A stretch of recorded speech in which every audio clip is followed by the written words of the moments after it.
Okay, good evening, Rabbi. Tonight we're going to discuss Shtei Mikra Targum. Shtei Mikra Targum. What does this mean? We're going to talk about how a person has to read the Parsha Shavua every week.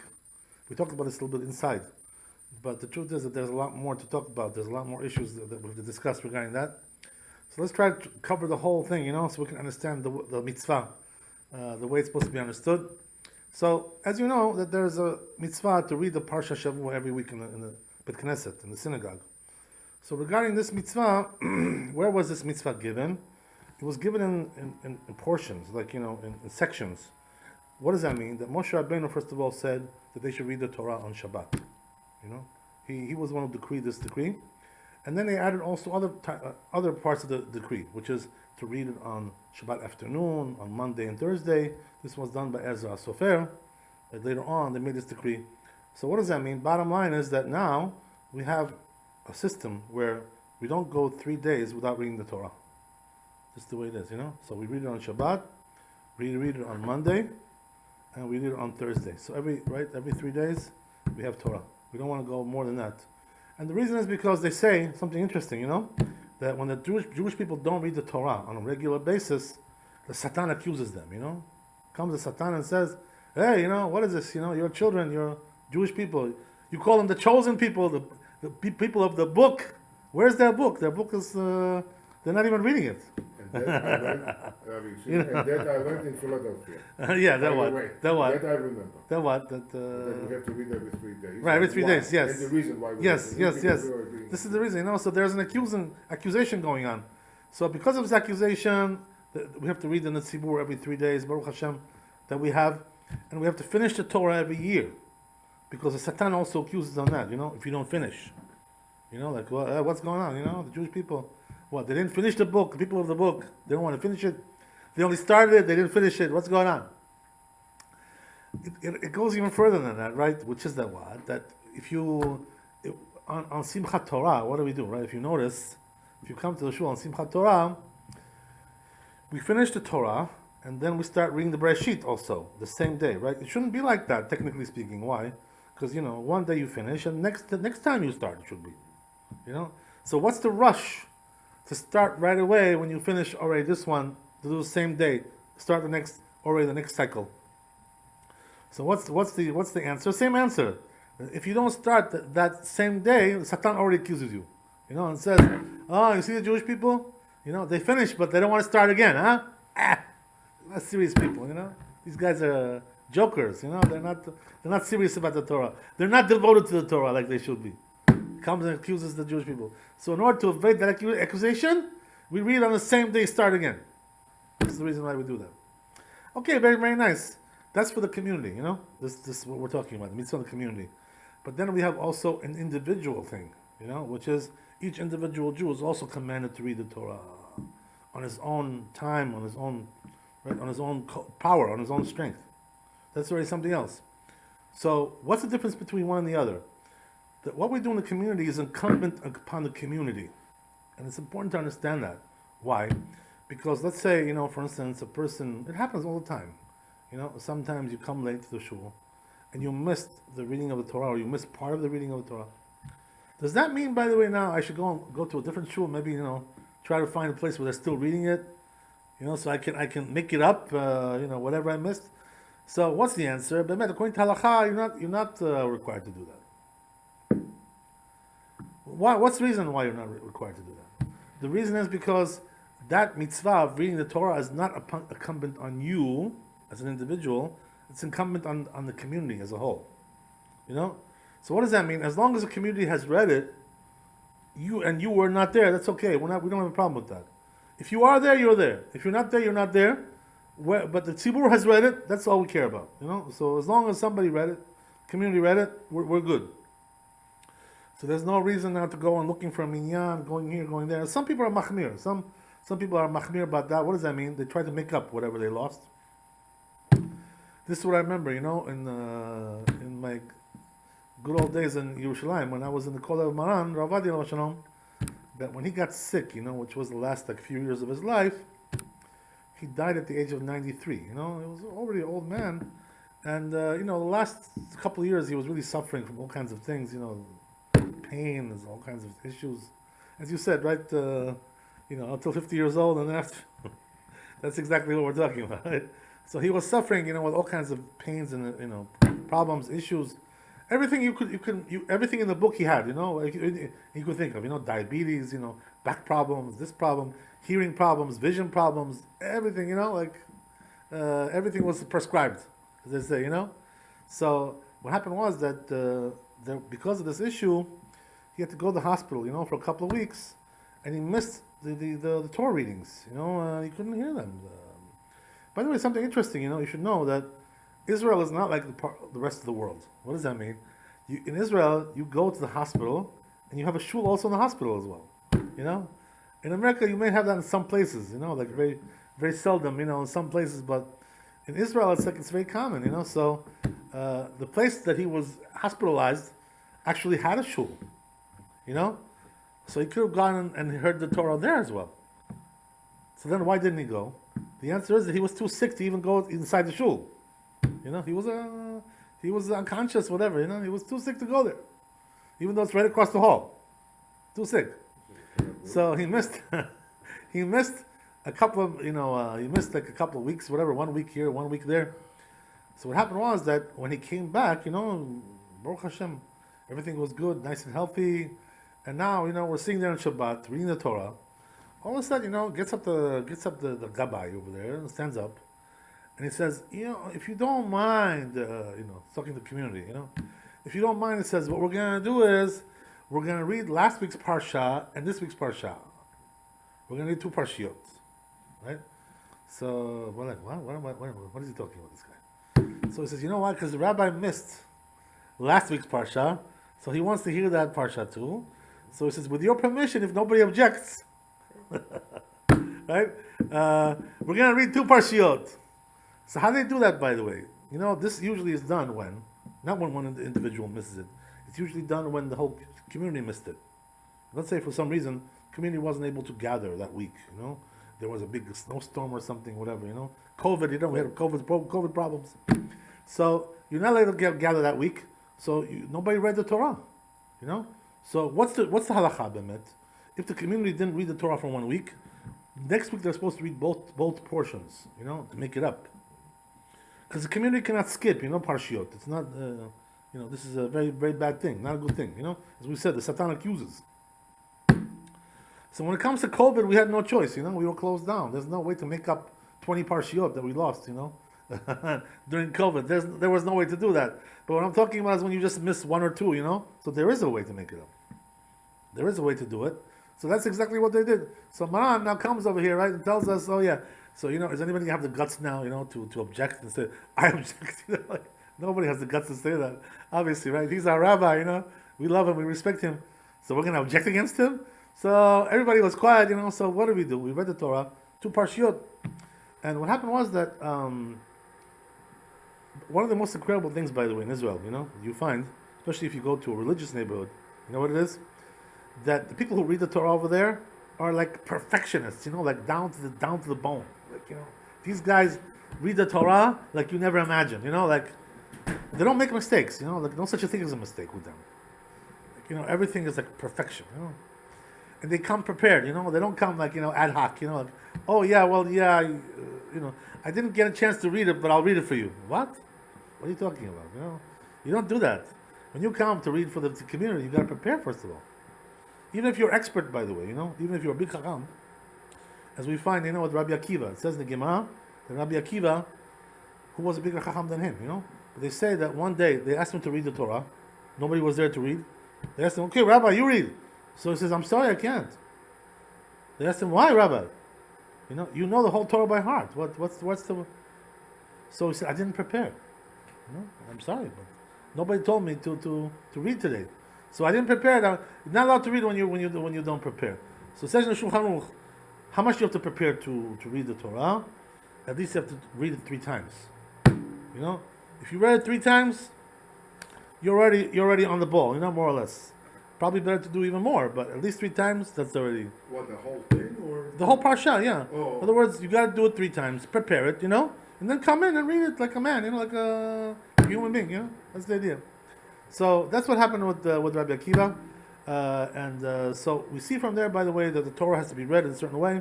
Okay, so the rabbi made it up, but that was a chumrah, that was a chasidut. It was more than halakha. As we said, right, the halakha doesn't prescribe that. According to the bare bones halakha, if a person missed the Parsha Shavua, there's nothing he needs to do to make it up, because that mitzvah is incumbent in the community. It's not incumbent on the individual. But that's regarding the public reading of the Torah. That's one thing, right? That's a different issue. What about privately, right? What are you supposed to do privately? So the halakha says, where is it brought down? In Shulchan Aruch, Orach Chaim, Siman Resh Pei Hey. It says over there that everybody has to also read the Torah with the tzibur as well. What does that mean? Whatever parsha that they're reading, you also have to read by yourself. How do you do it? 2 times the pasuk you have to read, and 1 time the Targum. That's the way you got to do it, right? So altogether, 3 times you're reading it. Every parsha, 3 times. 2 times pasuk, 1 time Targum. Logically speaking, why do you need to do it 3 times? What's the reason why? Because when you do something 3 times, it already becomes established in your mind. Like we said, you have to prepare 3 times also. So when you do something 3 times, it's like already repetition gets, so you start to understand better, it starts to permeate into your head. That's the idea, And also Targum, why do you need to read the Targum? What's the reason why you read the Targum? So, there's a whole story about the Targum, by the way. If you look in the Chumash, you open up the Chumash, right? On the bottom, you have Rashi. On the side, you have Targum there, So, what is the Targum? What is that? So we call that onkelos, onkelos, right?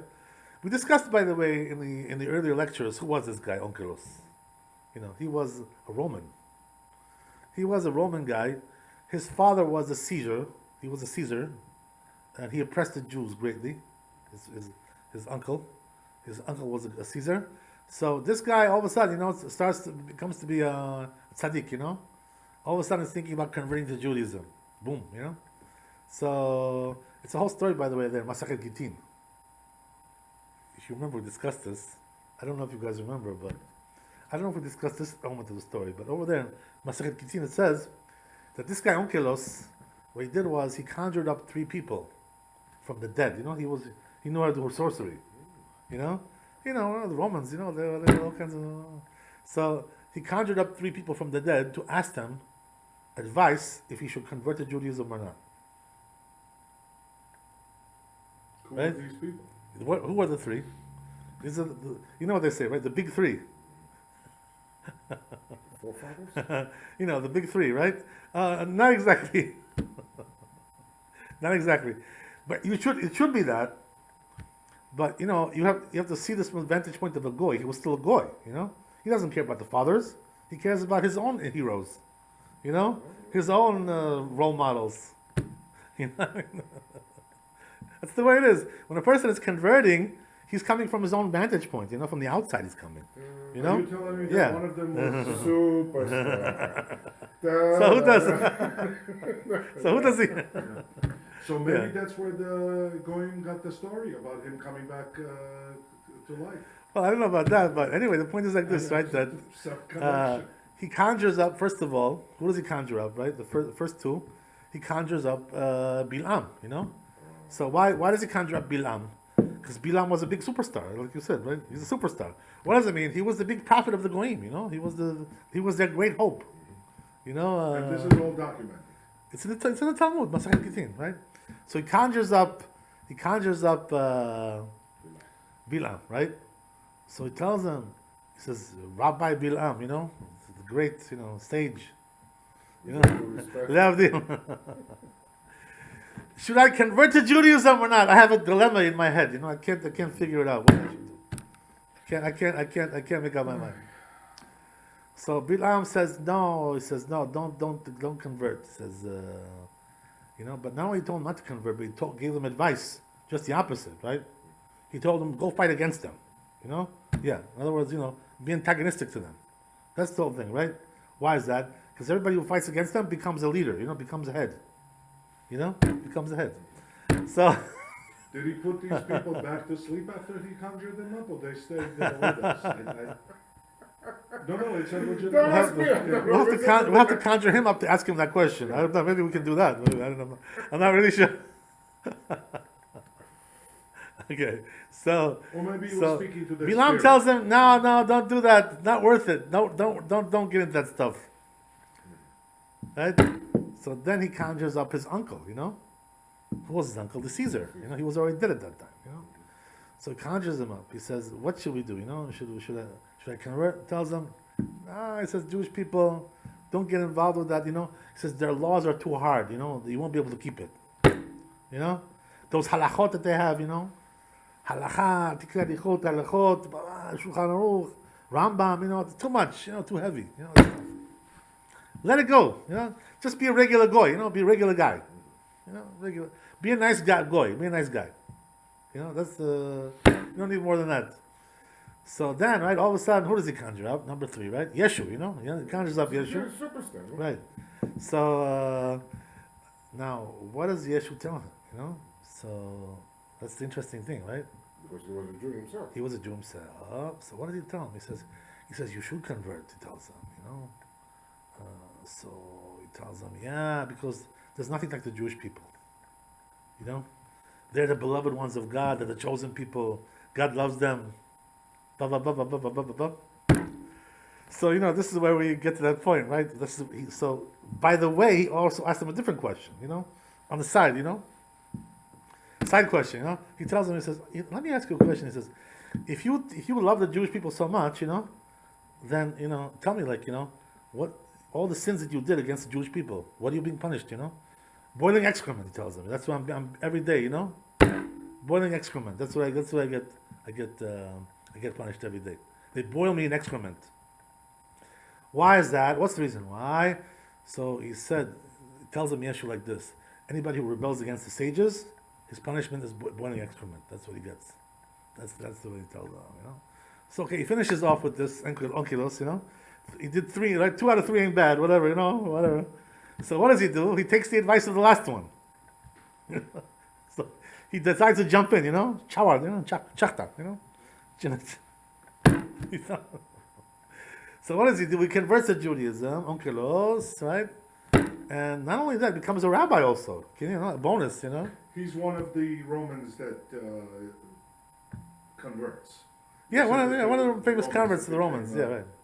Yeah. Right, became a rabbi. Yes.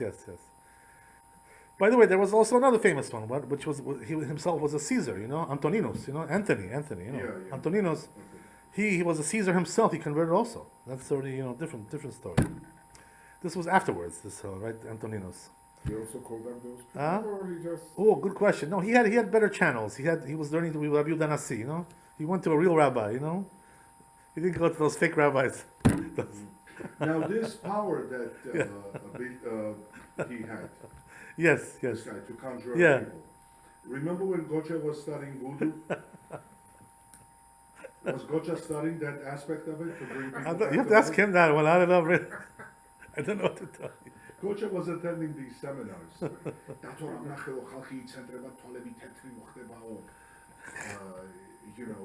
We don't, he was.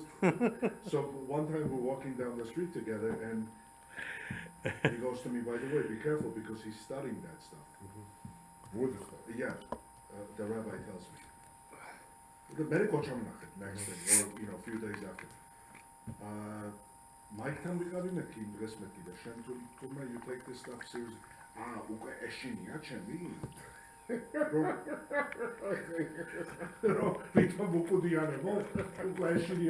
No, but that's my Mikros Tablo, the Ptila Twiko. Right there. Nugashini Adato, Shena Dark Brida. You guaranteed him, huh? He calmed him down. No, he was curious about this. He was, as a matter of fact, that was sort of, it didn't work on him, but he was having doubts about, because he's an atheist. He's an admitted atheist. Because those people he asked them, do you people believe in God? And they told him, even though we're on the other side, and we worship the devil, because these powers that we believe we have, or who knows? Yeah. He goes, these powers are given to us by the devil, but they believed in God. So he was in a dilemma. You know, he's attending these things, he believes in these things, in voodoo, But yet, he's an atheist, so it bothered him. But his people now that he's involved with believe in God, you know? Okay, very interesting. So anyway, right, getting back to what we said, Yeah. comes Onkelos now, right, decides to convert, Bach, you know? So he becomes a rabbi, you know, and then all of a sudden, he writes the Targum, you know? He was the one who wrote this Targum that we have until this day, you know? So the question is, you know, what does Targum mean, by the way, in Hebrew? It means a translation. Yeah. Where is the Targum? It's in the Chumash. You find it in the Chumash. Oh, The right Yeah. side. wow. So, you know, why would we like his translation over anybody else's? Why do we favor him? He has some kind of a special power to translate the Torah? What's the reason why? By the way, there's something interesting to say about that. Translated or he commentary? Well, it's basically a translation. That's what it is. But there's what also language? commentary there as well. To what You know, because when you translate something to Aramaic, Targum is Aramaic, And what language is the Torah? Hebrew, right? Lashon Oh. HaKodesh. There's Lashon HaKodesh. There's Aramaic. We're going to explain, by the way, what the difference is between those two languages, because they are quite similar at the same time. You know, How far does this go back? what What he did? So we're talking about 2,000 years ago, right before the destruction of the temple, right around that time. So what happened was that he decides to write the Targum and becomes accepted. You know, everybody accepted it. Until this day, we're still reading it. You know, all of a sudden, the Shulchan Aruch is telling you, you know, you got to read the Targum. You know, Onkelos. Why? Well, why shouldn't I read some other Targum? There's also other Targums available as well. So you know what the answer is, right? That Onkelos Bemet, he didn't really make up the Targum on his own mind, from his own volition. That wasn't coming from him. So what did he actually do? He learned the Targum and he wrote it down, because it wasn't written down. That's the whole thing, you know. It was something which is orally learned, you know, and he decided to write it down. He was the first one who did that. By the way, it fits his history that he should be the one to do that. Why is that so? Because the Targum is a translation, right? And he was a ger, he was a convert. So somebody who comes from a foreign nation, it fits him to bring the Torah to a foreign language. You know, there is such a thing like this. His soul comes from that source of the foreign. It comes from the outside. You know? So there is something to that. But anyway, so then if that's the case, right, that Onkelos was not the one who made up the Targum, then who did? Right? Who was the one who wrote the Targum? So you know what the answer is? Our tradition says that the Targum was given on Har Sinai also, to Moshe Rabbeinu. Can you imagine? Yeah. So So- the Torah was given in Aramaic language also. basically. Right, yeah, basically, yeah. As there was translation was given as well. Targum, yeah. So, question is, why did Hashem do this? You know, what's the purpose of it? And, you know, what do we need it for? All these questions come up. So the truth is, you know, that there's, as we said, right, that Aramaic and Hebrew are very similar languages. If you look at them, quite similar. Same alphabet, you know, same letters, same pronunciations. Everything is very, very similar, you know. It's like, you know, I don't know, like, you know, Spanish and Portuguese, you know, very close, not very far off, you know. Things like this, you know. Or like, you know, Italian and Latin, you know, not very far off. Pretty close. So there are things like this, you know. So the Targum is like Aramaic. Now the interesting thing about Aramaic is like this, right? That Aramaic is like quasi language. What does that mean? It's not a holy tongue like Hebrew. But it's not totally like on the side of the goy, you know, of the non-Jew. In other words, it's not totally Laz, right? Secular. Right, exactly. So it's somewhere in the middle, you know. It's like a hybrid kind of thing. Hybrid model. That's what Targum is, you know. So what it does is it brings the Torah a little bit to the outside of the holy and brings it out to the mundane a little bit. You know, Targum, that's what it does. So we need this. In those days, by the way, it was very necessary, like actually. Why is that? Because in those days, most of the world spoke Aramaic. This was the language of most countries, Syria, Iraq, all the Middle Eastern countries that were established at that time. They all spoke Aramaic. This was the main language. By the way, this also applies to Hebrew as well. What I mean to say is, I'm sorry, Hebrew is not the right thing to say. What I mean to say is, it also applies to Israel. In Israel, in the old days, most people also spoke Aramaic there. So Aramaic was like the mother tongue of the whole world at that time. But on You know? Shabbat they read the Torah. Right. Not the Yes, Torah. absolutely. But nevertheless, right, we are required to read it as individuals, and it's also from Har Sinai. In other words, it is the official translation of God. Right? That's what it is. What language So- is Rashi? I'm sorry? Rashi, what language is that? Rashi, well, when you come to the commentaries, like Rashi, Commentaries in the Chumash. medieval commentaries, things like this, basically, it's like a combination of Hebrew and Aramaic. It's like a mishmash, like a smorgasbord. That's what you have, basically. Also, in the other commentaries as well. Very, very, like a little bit Aramaic, a little bit Hebrew, together, So what does that mean? To actually learn these commentaries, you need to know, like, both languages. Otherwise, you're going to have a hard time. That's what it is. I read English, so I'm fine. There is yeah, you're right. Now we have art scroll, great, but in the old days it wasn't like that, right? So by the way, there's a story brought down about this, which is that there was a certain king. I don't remember the name of this king, but he wanted to understand what's in the Torah, and he didn't have a translation. I guess this was before the King James version came out. King James was also king. So there was another king before that. And he wanted to know what the Torah is talking about. The Torah of the Jews. So what does that mean? He wanted to know the oral Torah. Talmud. Like Obama and Bush. These people. They learn Talmud. These people. They're into it. They're quoting the Talmud now all of a sudden. This is like the new fashion now. Amongst the Americans. Yeah, it says in the Talmud. Like this and that. All kinds of things like this. So. Because they're beginning to realize, that there's so much wisdom in there. There's tremendous level of wisdom there. So what happens is that this king, right, commissions his staff, appoints a staff, tells them, I want you to learn, the Hebrew language, and then, tell me teach me the Talmud, of the Jews. So he commissions them. So they go out, and they learn Hebrew, So they start to get into the Talmud, They learn the first Mishnah, Masechet Brachot, Meimatai. So what happens, right? All of a sudden they start learning Gemara. Wait, it's not Hebrew anymore. This is Aramaic. The Mishnah is Hebrew, Gemara is Aramaic. So they come back to the king. He says, we didn't get past the first Mishnah. We don't know what it's talking about. He tells them, why? What happened? So he tells them, because it's in Aramaic, it's a different language. You told us to learn Hebrew. Can you imagine? So he commissions another group, right, of people. He tells them, he says, these Jews, they put it into Aramaic. So he tells them, go and learn Aramaic, and then tell me what it says in the Talmud. So they go for several years again, another few years, and they learn Aramaic.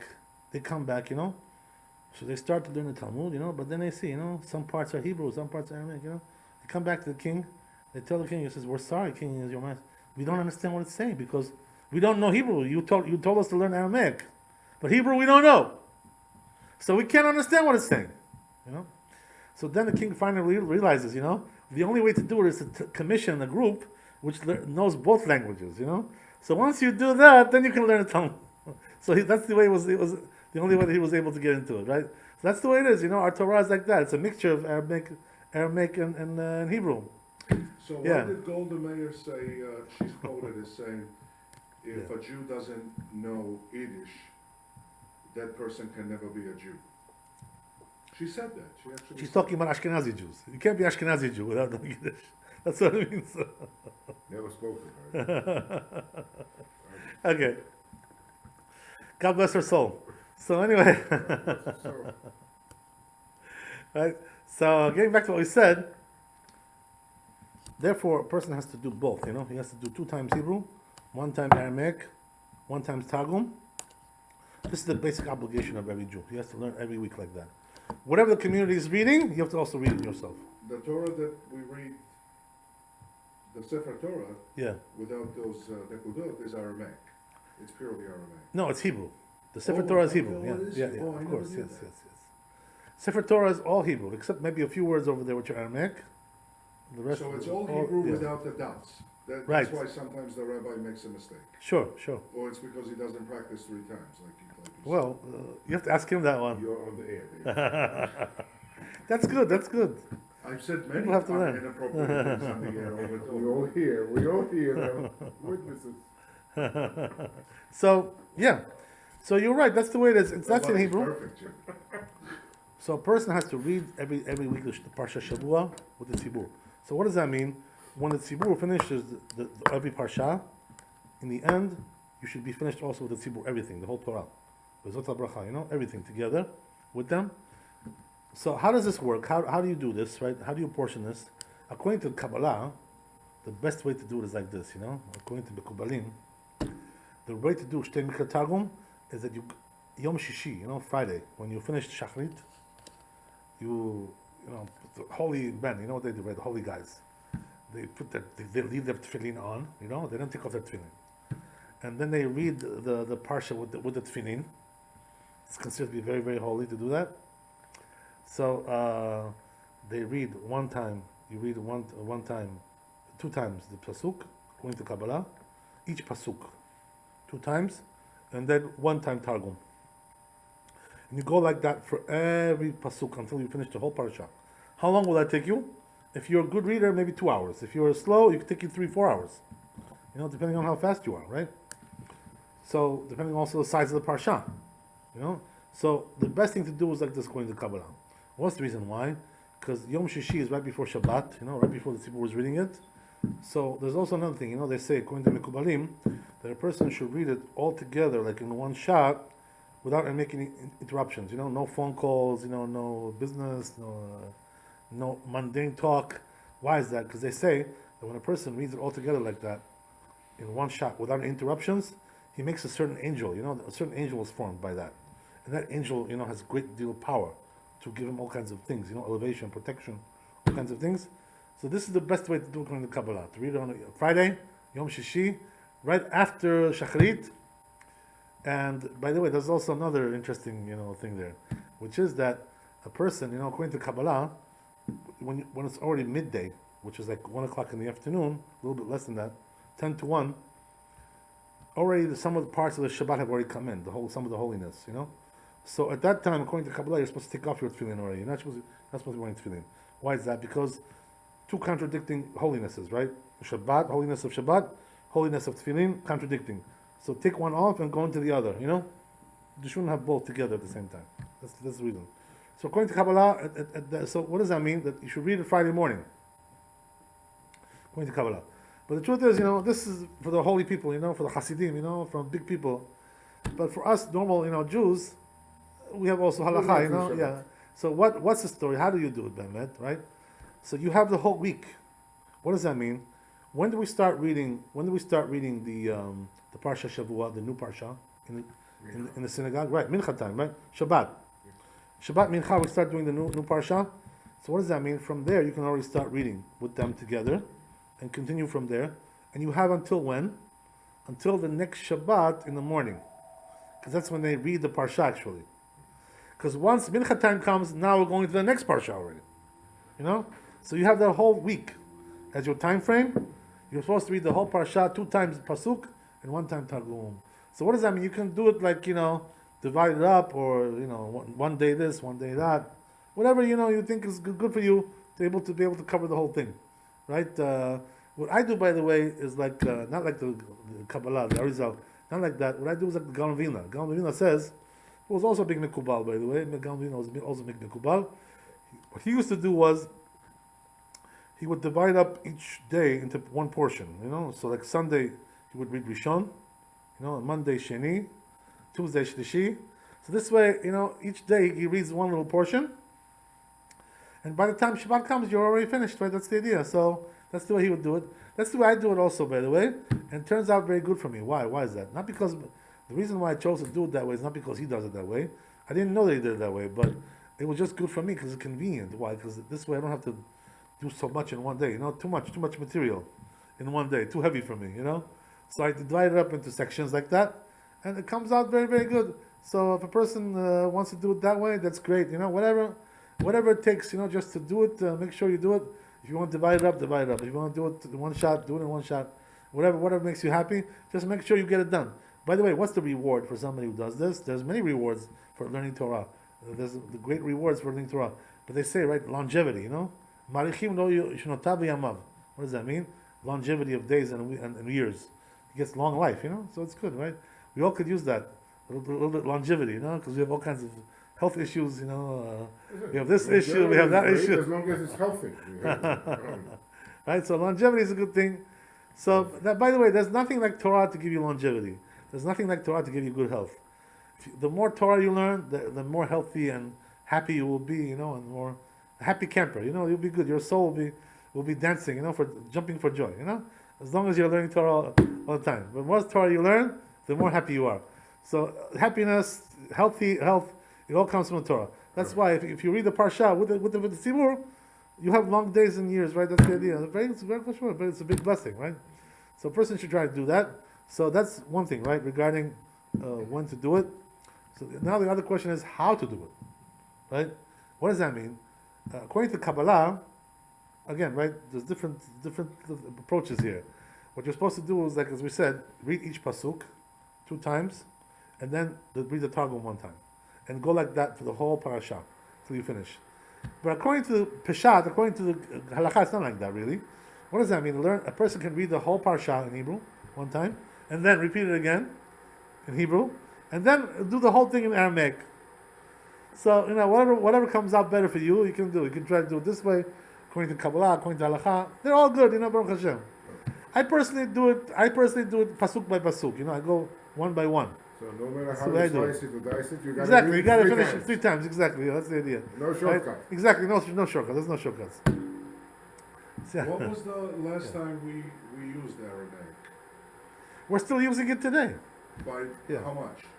What does that mean? To use it for what? For study or for talking, for conversation? Anything. No, not for conversing.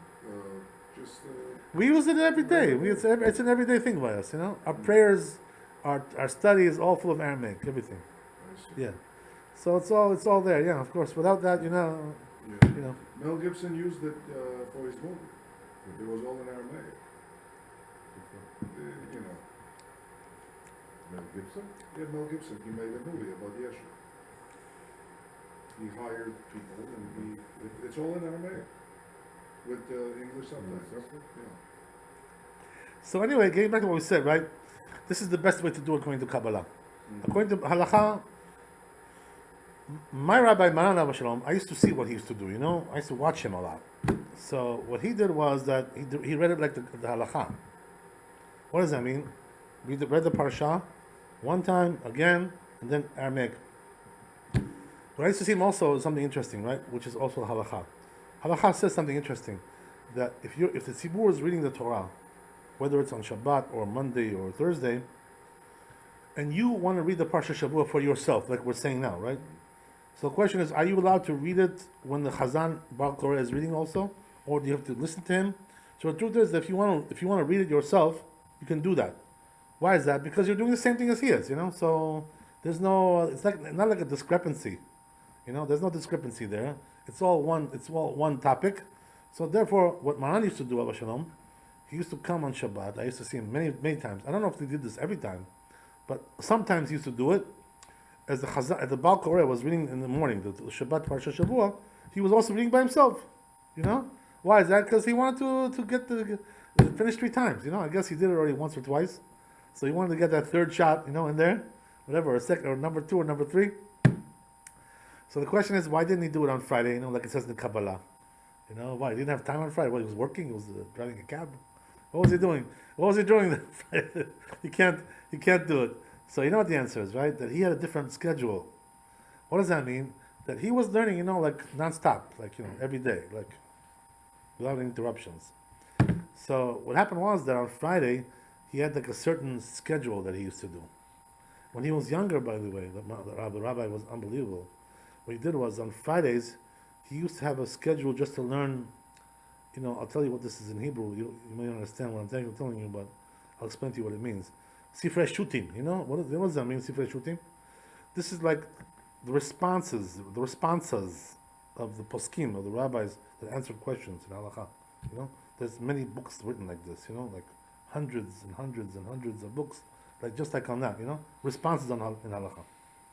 So he used to learn those books like on Friday. That was his thing. He would get up early in the morning, pray benetz, very early, and until Shabbat came in, all the way. Until Shabbat came in, he was learning those books. So that's why he mastered these books. That he had like one day out of the week that he used to just spend on that. There was also another thing what he did, on Fridays. Later on in his life, he also learned Kabbalah on Fridays. On Fridays he would go to Rav Rabbi, who was a big Nekubal of the generation. He would learn Kabbalah from him. 10 years he went like that, just on Fridays. And he learned everything from him, the whole Kabbalah. Him and Chacham Ben Zion Abashol, they both went. They used to go on Fridays. But later on, as he got older, then the rabbi devoted his Fridays to something else. Thank God it's Friday, right? Right, TGIF. So what was he doing? What was he doing on Friday when he got older? He was writing chidushim. You know what that means? Writing new ideas in halakha, new in Torah that nobody ever wrote before. These are your own, things that you novel ideas that you have as a rabbi. Every rabbi has his own thinking as well. Once you learn already the fundamentals, so you want to build down on top of that, something new. So there's a way to do that too. It's called chidushim. So he used to write chidushim on Friday. So every time, Friday was like a sacred day for some other purpose, whatever it was, right? When he was younger, when he was older, blah blah blah. So he never had time to learn, to read the Parsha on Friday. So therefore he would wait till Shabbat, and then finish it on Shabbat. So what does that mean? He didn't really care so much to do like the Mekubalim, that wasn't his prerogative in life, to be a Mekubal. His prerogative was to write as many books as possible, to write as much Torah as possible. Because he was such a big genius, so he had to write everything. So this is a big job, So in the end, Baruch Hashem, he wrote 54 books, not bad, right? 54 books he wrote. Not bad. Interpreting what? Mostly in halakha, mostly in questions and answers in halakha, all kinds of issues that came up. So the books that he wrote, or other big rabbis or scholars have written, without those books, we would be lost as Jews? You know what it is? It's a good question. So the answer is like this, right? That in every generation comes up new questions, in halakha, which were never discussed before. There are things like this, new situations that have arisen. So you need somebody who's expert in all the areas of Torah to gather all his knowledge, and give you an answer. But it's still their own. I mean, these are not people. We're not talking about Moses here. We're not talking about. You hear his question? No, we're not talking about prophets that got their messages from God in their sleep. Yes. We're talking about more or less modern people that are conjuring up their own ideas. Yeah. Why should we follow those people? Good question. Unless I have proof that God somehow deemed him to interpret some halakha that we never kept up with or hasn't risen. It's a very good question. Very good, very solid question. In a way, it's like the Supreme Court. There's a fight over who's going to be on the Supreme Court to make decisions on your life, to rule your life as a citizen. Oh, if I'm chosen, I'm only going to interpret the law. I'm not there to make the law. But we already have the law. I don't need Ruth Ginsburg to tell me how to live and to tell me how to run my life. We already have the law. I mean, right. But there are new questions that come up, in the Supreme Court. That's the way it is, right? Like what? If some degenerate religious idiot wants to sell a cake to a gay couple or not? I mean, these are the things that go there. Whatever it is, Abortion, they're fighting over already for God knows how long. You're not going to abolish it. Besides, live and let live. I mean, whether you follow God's rules or not is not my business. I can advise you as a human being. But you cannot command me. No, I can't command you. I can't command you what to do with your life. you Right. know? So you know what the answer is, right? Very good question. So we have to give you an answer on that, and it's very important. By the way, we discussed this already several Well, times. Yeah, but still. You know, and I'm not sure if with you, but in the shul here, we talk about it all. We repeat it all the time because it is a very fundamental issue that needs to be dealt with. You know, I mean, it's not a joke. It's not a joke. So you know, you have to understand one thing: that Judaism is a religion which is based on rabbinic authority. It's not just something that was given by God and then he left us, you know, and said, okay, bye bye, you know, see you later. You know, that's not the way it works. So what does that mean? That the halacha has to be decided by the sages in every generation. Where do we have this, by the way, in the Torah? Where is it brought down, this issue? It's Parashat Shoftim, you know? If you want to go and look at Deuteronomy, right? Over there it says, Ve'asita kechol hasher yorucha. You know what that means? That if a question comes up in halacha, it says over there in the Torah, you have to go to the rabbis of the generation, and whatever they tell you, you got to do. That's what it says. I Yeah. know he was going to say this because he's told me this before. Now, have there Yeah. been Yeah, questions in your mind yeah. that you know, Alaka hasn't addressed yet that you would think about implementing? I personally also do some writing, you know, especially when I was in Right. Israel, I was writing a lot over Yeah, I there. know you've written. I've written Yeah, about you've this. written. I've also done a lot of videos in Yeah. halakha, you know.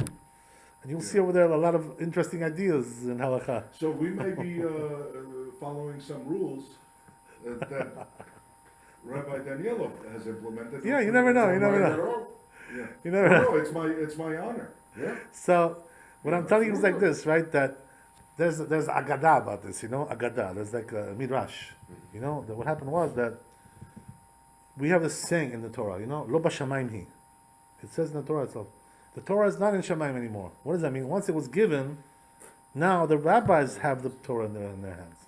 They have the authority to interpret. Exactly, to interpret the Torah. But Rabbi, I find that a lot of the things that we've gone over with, and we went to yeshiva. Look, I was goofing off over there. I wasn't really listening Yeah. to the studies, but a lot of the things that modern amendments or Yeah. rabbinical laws have implemented, Yeah, I find them to be personally yeah. not that substantial. Well, you have to go into the depths of it, you know. You have to go into the depths of it and Yeah. understand it, Yeah. and that takes quite a lot of effort, by the way, you know, Yeah. to go into it. In To other go, words, yeah. I don't find them life or death situations. Yeah. Well, the truth is, you know, that Torah is life and death. That's really what it is, you know. No, the Torah is life and death. What I mean to tell you Yeah. is that if you don't Yeah. keep the Torah according to the ways the rabbis interpreted it, that's already, you know, death. That's already, pretty much you're getting to the death territory. I see.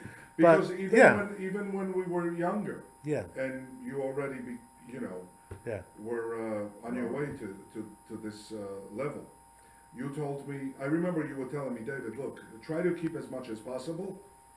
There are levels. You're not there yet. We talked about shaving. And you told me, by the way, I just want you to know, it's not rabbinical what I'm telling you. It's in the Torah. yeah. That, to me, that conveyed that there's a difference. There is a difference, Yeah, by the way. there's There a is a difference, difference. but Yeah. you're required to keep everything, you know, that's one thing for sure. Yeah. Regarding that, there's no difference. Yeah. But just to explain to you right a little bit, what does it say in the Torah about these things? So, you know, there's a Agadah like this where once the Torah was given, you know, what happened was that before the Torah, Moshe Rabbeinu went up to the Shemaim and he received the Torah, right? He went up 40 days, 40 nights, right? You know, the whole thing. So the angels tried to prevent him from getting the Torah. You know, there was a whole battle there that ensued, you know, struggle. There was a struggle. Is that in the movie? They tried to, They skipped that part. Yeah, they skipped that part. they tried to kill him, you know? Yeah. So what happened was that HaKadosh Baruch Hu protected him from being killed by the angels, but the angels didn't want to let the Torah go down to the earth. So one of the reasons, by the way, that is because now the Torah has come down here. Now we're the ones who are in charge of the Torah, not the angels. The angels are not in charge of the Torah anymore. They have no authority with the Torah. So what does that mean? Right? It says the Satan, you know, is one of the angels as well. You know, he came to down to the earth, they say, you know, when the Torah was given, and he, you know, asked the Jews. He says, "I heard the Torah was given, and it came down over here." It says, "I want to know, where is it? You know, let me know where it is." So they all told him one thing, and it's by Moshe Rabbeinu. Go on to speak with him. That's where it is. Now Moshe Rabbeinu has the Torah. So what happened was that once Moshe Rabbeinu got the Torah, it was transmitted, to the next generations of sages. By the way, this is all documented where? In Pirkei Avot, right? First it tells you over there, Moshe Kibel Torah Sinai, he gave it to Yoshua. Yoshua gave it to the Zkenim. Zkenim gave it to the Nevi'im. And Nevi'im gave it to Anshe Knesset HaGdolah. So, and the Rambam, by the way, goes from generation to generation about which rabbi received the Torah from who. Every generation, from the time the Torah was given until that day. Can you imagine? So we have a chain of tradition for the Torah, Every little detail of the Torah, we have a chain. It's an unbelievable thing, So our Torah is not just some religion, It's the Word of God, which has been transmitted from generation to generation. The other issue I have is, the quibbles, Rambam says this. Of course, machloket, yeah. Yes, and then at the end, these are all holy people. Yeah. And they disagree. And at the end, one of them wins over. Becomes a halakha, yeah. It becomes halakha. Yeah. Who determines this? So according to the Torah, it goes according to the majority, right? It's a vote, Yeah. Oh, they actually take a vote? There was a majority, yeah. I There was a see, majority, see. yeah, And of course. who are these people that vote? The rabbis. Supreme Court. Supreme Court, yeah. It's in The judges, Supreme Court. That's the whole thing, yeah. So there was a Sanhedrin, Can we be on that separate? Huh? Can Jimmy be served on that? Go study for 50 years and you'll be on. Study, Yeah. let's study, become equivalent to. Right. Are you kidding me? I don't know if yeah, but these are new amendments. How are you going to study something that hasn't been implemented? You're implementing it. Your wisdom, all of it, you got some, Yeah. That's where the deducing power, deduction comes. Right. Like he said, there's a rabbi, he has some wisdom, and he's, conjuring up new ideas. It's not conjuring up. He's using the system that's already in place to plugging in the equation. Modern day science, go back medicine 100 years ago, go and compare it to today. From Right, that's the way it works. Yes, Another yes. idea. Something like that. We have to, right? Yes. Yeah. Shabbat I think that we went with Jimmy. With science, we went backwards. We have Fauci now. Back then, we had somebody. These are the rabbis, man, chief rabbis. Are you kidding me, Fauci? Joe Biden follows the science. All right, there you go. Yeah.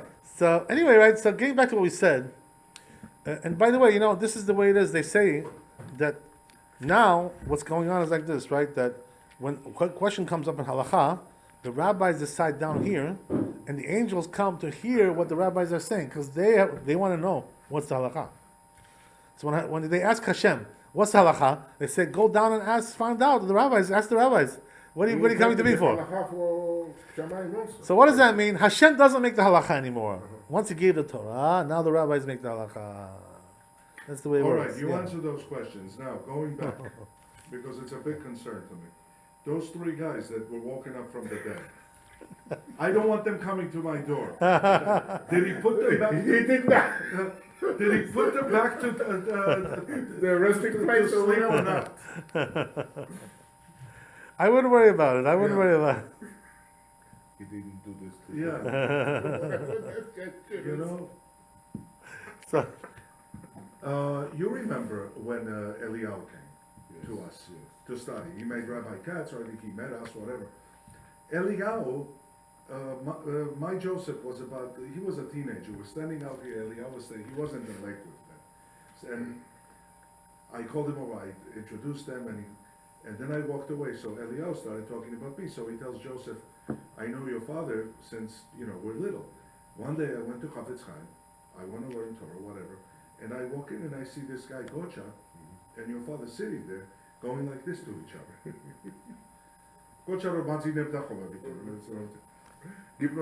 So he said, I went there to study Torah. I saw this craziness and I ran out.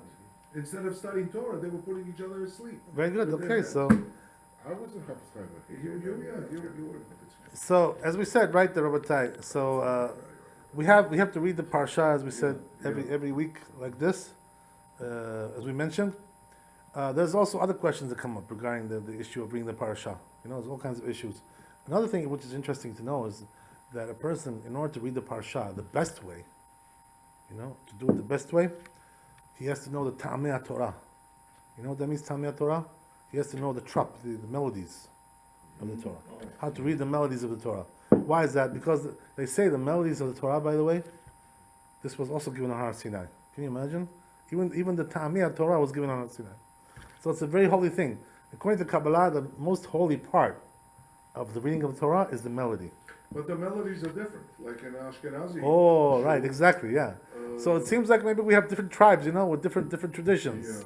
Yeah. Each tribe has its own melody. But what we do, the Georgians, our melody, where does it come from? It's called Yerushalmi, right? It's a Sephardi melody, that we do. Yeah, I prefer Sephardi, our melodies. Of course. They're in a minor key there. Ours is minor. Ours is minor. Syria's is even more minor than our minor. The Ashkenazi minor diminished right. something. It's major, yeah. Yeah, no question about it. Well, they suffer Yeah, midlife a lot, so yeah. they want to be Happier. I don't know. I'm implementing my own, Absolutely right, Supreme Court. It's your prerogative. Rabbi, what is in the Parsha? What are we reading when we're reading? Read the 5 books of Moses. No, but just in a couple of words. What does it say? From beginning to the end, right? It's not a couple of words, right? By the way, they say, it says in Zohar Kadosh, that the whole Torah, from beginning to end, Bereshit, until the last Zot HaBracha, it's all one big name of God. Can you imagine? The whole book is one name of God. So what does that mean? That every letter is important. Every letter is significant, So you missing one thing, the whole thing is broken. Eliyahu told me once that he can prove to me there's a mathematical equation that's a proof. That proves that there's a God. This is back then when I was in. Another thing, by the way, you should know dilemma, that you should. So there's a mathematical. Says the Zohar Kadosh. Says the Zohar Kadosh that each letter also signifies something else. Each letter in the Torah signifies one soul of the Jewish people. Each letter is one soul. So every neshama of the Jewish people is in the Torah. So, by the way, you see from there are 3 things which are totally intertwined, in one unit. What is that? God, Hashem, the Torah, and Am Yisrael, Jewish people. We are all one unit, together. Indivisible, under God. One nation, right? So how does conversion work then? When a person converts? That's a good question. What? A new soul is added to that's the a good Torah? question. By the way, the Chazal, they say that regarding the converts, they were also on Har Sinai. Their neshamot were there. Their souls were there. Whoever will be converted exactly. in the future. The souls were there already, yeah.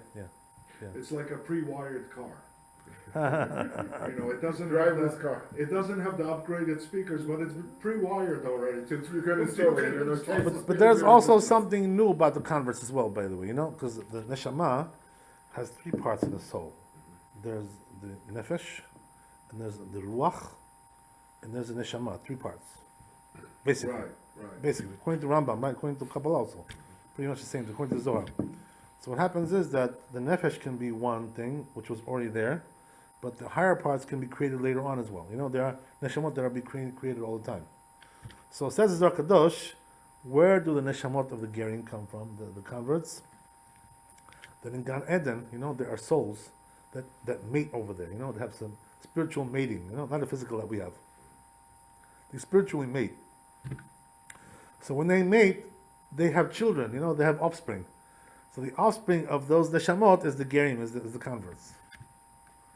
So in that case, they're the purest neshama that there is. In one sense, but the truth is, right, that the neshamot of Am Yisrael, the original, come from Hashem themselves, come from the throne of glory, So because of that, they're even on a higher level.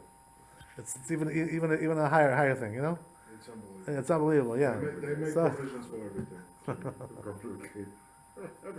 So, okay, I guess we'll stop here. It's nice to have you guys. Nice to see you. Always a pleasure. Hopefully, we'll see you next week, the Thursday, Bezrat Hashem.